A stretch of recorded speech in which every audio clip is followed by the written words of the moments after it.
장시간 이렇게 발표도 해주시고 또 스탠드에서 토론도 해주셔서 상당히 고맙습니다. 플로어에서 그 발표자나 토론자 또는 뭐 사회자에게 질의할 사항이 있으시면 간략하게 질의를 해주시면 한 10분에서 15분 정도 질의응답 시간을 통해서 그 문제를 해결해보도록 하겠습니다. 혹시 플로어에서 질의 사항이 있으신지? 네.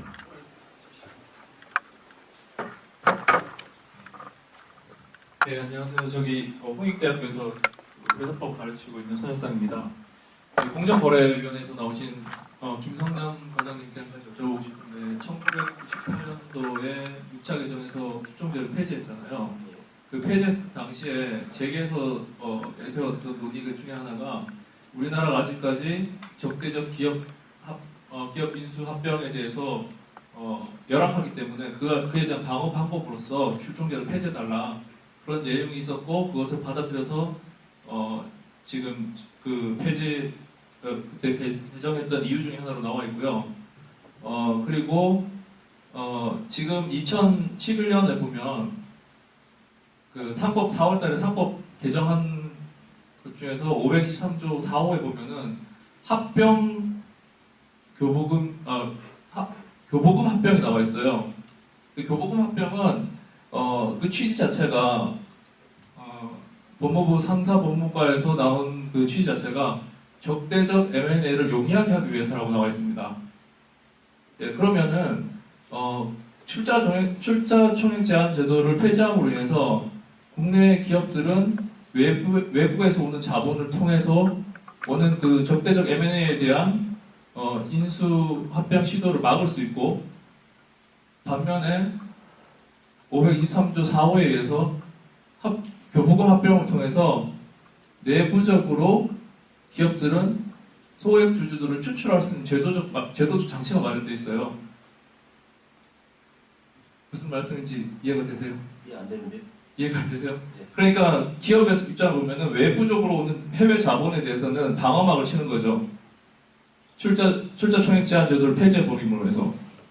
그리고 내부적으로는 내실을 다지기 위해서 그러니까 내부적으로 소액 주주들을 축출하기 위해서 교부금 합병을 이루어지도록 했습니다. 이번에.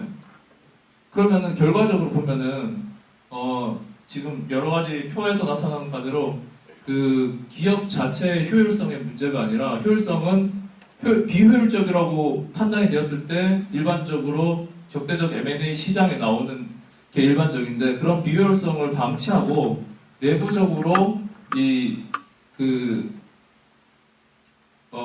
대기업 집단이죠. 재벌이라고 할 수도 있는데 대기업 집단이 소액 주주들을 축출할 수 있는 제도만을 마련해서 이 주 제도 자체가 출자 총액 제한 제도를 폐지할 당시는 적대적 M&A를 어렵게 해달라고 기업 측에서 요구를 했고 반면에 교부금 합병을 통해서는 적대적 M&A를 용이하게 해달라고 했단 말이죠. 그러면은 이거는 어떤 면에서 너무 친기업적인 법률의 제정 개정이 아닌가라는 생각이 드는데요. 어떻게 생각하시는지요? 교부금 합병 쪽에 어느 쪽에서 했는지 잘 모르겠고요. 최근에 법이 개정된 거죠? 예, 4월 달에요. 이제 지금 물으신 것도 출자 총액 제한 제도가 없어진 건 98년도에 또 없어진 걸 얘기를. 아니 98년 그렇죠. 98년도에 없어졌지만 다시 또 재개 6차 개정을 통해서 다시 또 제가 기억으로는 98년도에 8차 개정이요. 8차 개정 98년도에 출처 총액 제한 제도를 없앴을 때 예. 적대적 M&A를 억제하려고 한다기보다 그때 이제 대외 개방도 되고 그러면서 그 적대적 M&A가 오잖아요. 그럼 기업들이 거기에 대해서 방어를 해야 되는데 방어 예. 수단으로서 주는 거지 뭐 적대적 M&A 하지 말라는 게 아니라. 그렇죠. 그러니까 방어 수단으로서 어렵게 하기 위해서 출처 총액 제한 제도를 폐지를 했습니다. 그러니까 기업들 요구는 자기가 방어할 수 있는데 출처 때문에 방어할 수 없으면 그러니까 자기가 방어할 수 있게끔 이제 풀어줬다는 거지. 적대적 M&A를 어렵게 한다, 쉽게 한다 그런 제안은 아니었던 것 같아요. 아니 그게 입법 이유에 나와 있습니다. 그 다음에 뭐 최근에 그 교부금 합병과 관련된 건 뭐 저희 쪽이 아니기 때문에 그게 그 취지나 그 상황이 어때서 그랬는지 잘 모르겠어요. 예, 그래서 제가 생각하기에는요. 출자 총액 제한 제도를 폐지함으로 해서 해외 자본을 통한 국내 기업의 M&A를 막고 반면에 교부금 합병을 통해서 국내에 있는 그 흡수 합병을 하는 경우에 그 기업에 있는 소액 주주들을 축출할 수 있는 제도를 만들어 줌으로 인해서 너무나 친기업적이라는 그 기업의 효율성을 제고할 수 있는 그런 입법적인 장치가 더 사라지지 않았나라는 생각이 좀 많이 들어서요. 네, 이상입니다. 그게 아마 저 담당 부서가 다를 겁니다. 상법 개정은 법무부에서 처리했고요. 그다음에 교부금 합병 문제는 결과적으로 뭐 기업에 유리한 것보다는 지금 기업의 지배주주에게 유리하도록 있는 취지 아닌가. 그래서 일반 투자자와의 관계에서 특히 소액 투자자의 관계에서 볼 때는 소액 투자자들이 제도적으로 지배주주에게 부당한 처우를 받는 것 아니냐, 뭐 이런 얘기가 있어서 반대 의견이 있었는데 어쨌든 간에 그 적대적 인수합병에 대한 제도적 보완으로 그 부분이 포함된 건 아닌가 이렇게 생각을 합니다. 그래서 그 부분하고 저희 이제 투자 종액 제도를 보완해야 된다는 측면하고 조금 다른 측면이 아닌가 이런 생각을 들어요. 네. 혹시 뭐 플로어에서 다른 분, 예.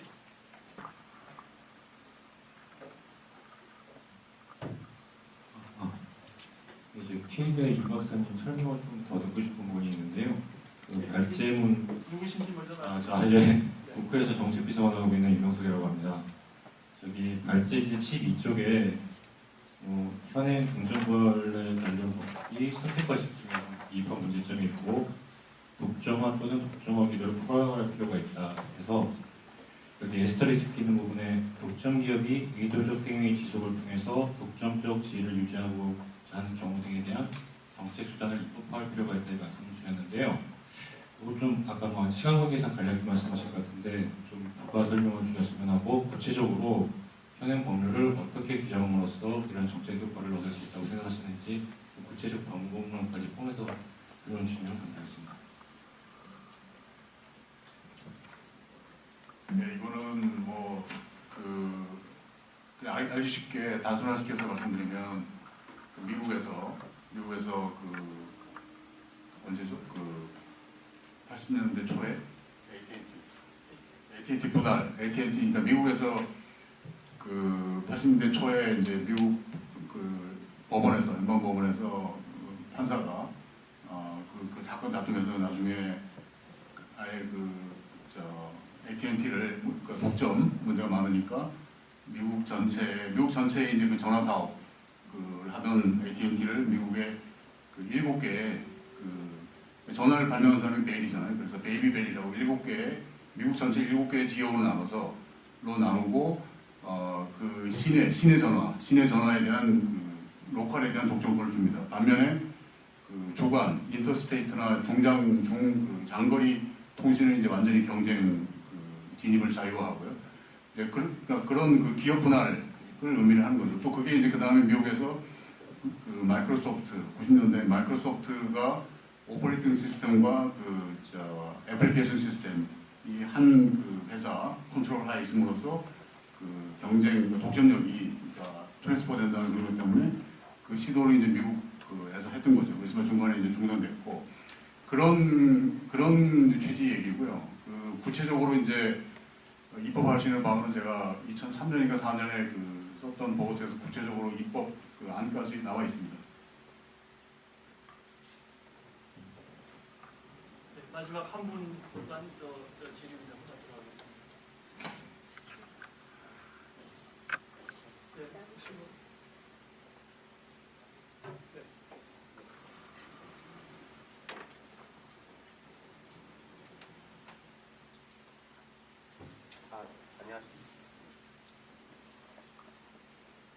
네, 안녕하십니까. 저는 경실련에서 일하고 있는 손무길이라고 합니다. 최승로 선생님께 질문을 좀 드리겠는데요. 선생님께서 이제 대기업이 크다는 것 자체에 대해서 이제 문제가 있다고 하는 것은 잘못이다라고 이렇게 주장을 하셨고요. 저도 그런 점에 있어서 대기업 자체에 문제가 있다고 생각하지는 않습니다. 그런 점에서 선생님 의견에 동의합니다. 그리고 다만 이제 세부적인 이제 기업 지배 구조나 이런 측면에서 출총제를 살펴봤을 때 이제 문제가 되는 점이 있기 때문에 이제 저희가 이제 출총제에 관해서 이렇게 공청회도 열고 이런 문제들을 이제 다루려고 한다고 생각을 하고 있는데요.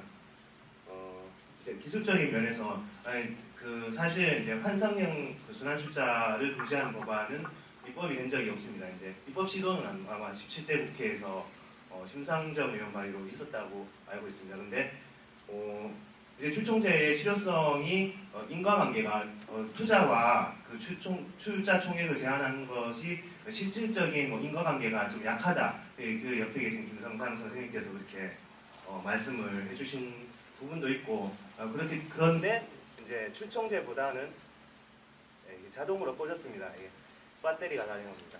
아무튼 근데 이제 제가 이제 그 대기업 자체의 문제를 지적하는 것은 아니고요. 정치적인 문제 뭐 이런 논의는 저도 이제 별로 좋아하지 않습니다. 다만 기술적인 문제에 있어서 환상형 순환 출자가 문제가 되는 거는 제가 사실이라고 보는데 왜냐하면 소유 지배의 괴리가 발생하고요.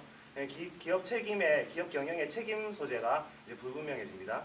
그리고 그런 여러 가지 문제가 있는데 그런 기술적인 문제고 그리고 법적인 책임의 어떤 그 소재를 명확히 하는 것. 그리고 뭐 예를 들어서 10%의 지분을 가지고 질문의 요지를 말씀해 주시죠. 네. 그래서 그런 환상형 순환 출자 같은 경우에는 사실상 기술적으로 법제화해서 굉장히 불법적인 행태, 불법적인 회사 지배 이런 거를 이제 규제를 할 수가 있다는 실익이 있다고 생각하는데 그런 적실성에 대해서 또는 예를 들어서 그 자율 규제로 이런 환상형 순환 출자의 문제를 해결할 대안이나 방안이 있는지 그런 부분에 있어서 한번 의견 말해주시면 감사하겠습니다.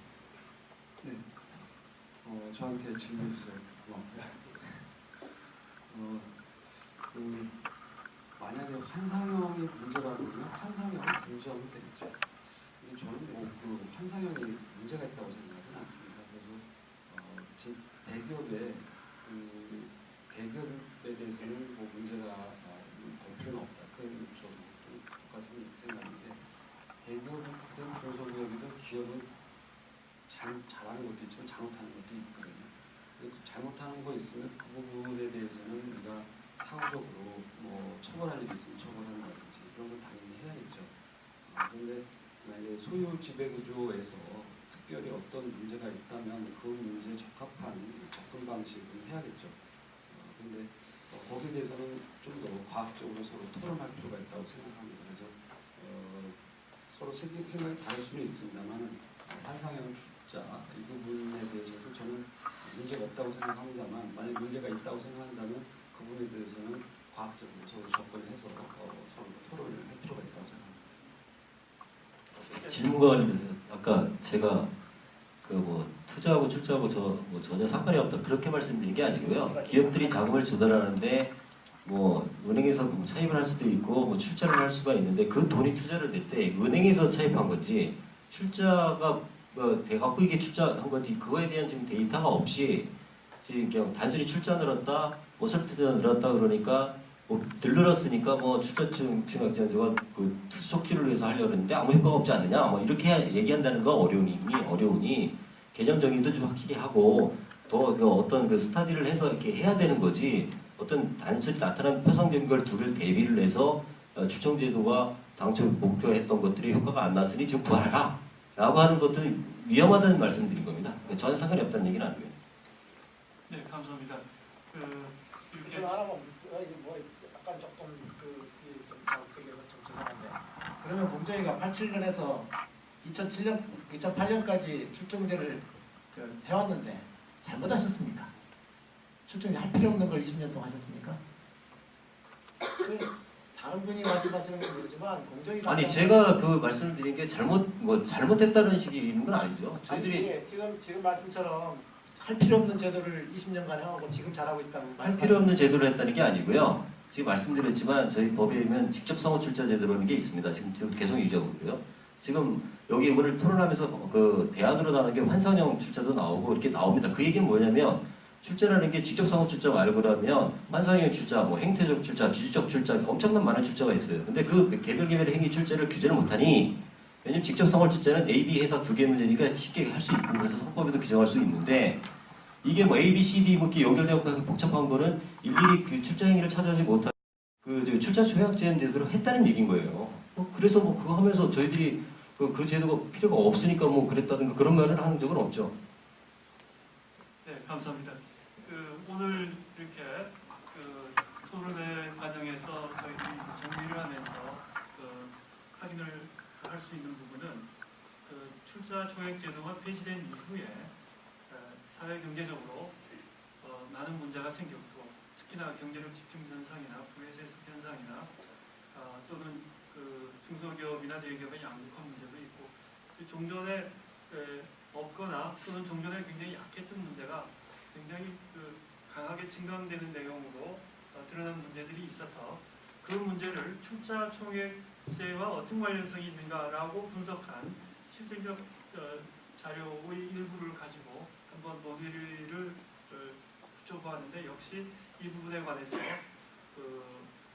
아직 구체적이고 개별적인 연구가 좀 부족해서 여러 가지 입장별로 논쟁이 있을 수 있다 하는 부분을 확인한 중요한 자리인 것 같습니다. 다만 이제 좀 아쉬웠던 부분은 출자 총액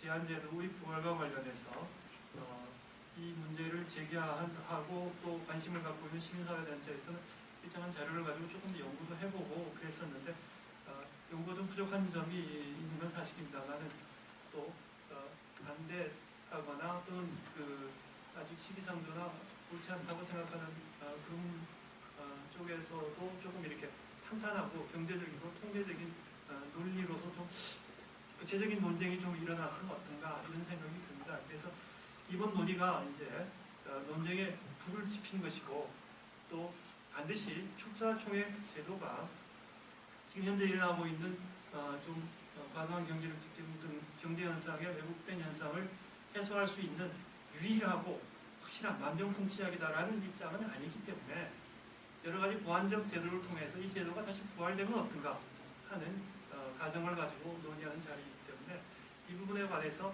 조금 더 쟁점을 가지고 본격적인 공방이 앞으로 좀 이루어졌으면 좋겠다 이런 생각이 드는 자리였습니다.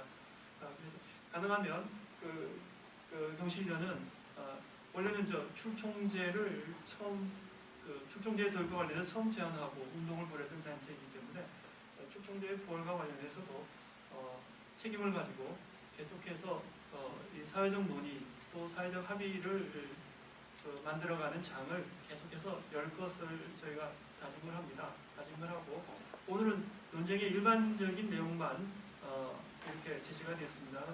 조금 더 구체적이고 확실한 쟁점을 가지고 다음번에 다시 논의가 좀 있었으면 좋겠다. 그리고 또 관련해서 연구하시는 사계 여러 권위자들이나 또는 축정제에 대해서 우려를 갖고 계시는, 도입에 대해서 우려를 갖고 계시는 분들의 논의도 한꺼번에 구체화된 내용으로 논의를 할 수 있도록 장을 다시 한번 만들어 가야겠다. 이런 필요성을 느꼈습니다. 없는 시간에도 이렇게 와주셔서 이렇게 고귀한 의견을 말씀해 주신 각 지도자들 감사드리고, 또 플로어에서 열심히 경청해 주신 방청객들에게도 정말 감사드립니다. 이상 오늘의 논의를 종료하기로 하겠습니다. 감사합니다.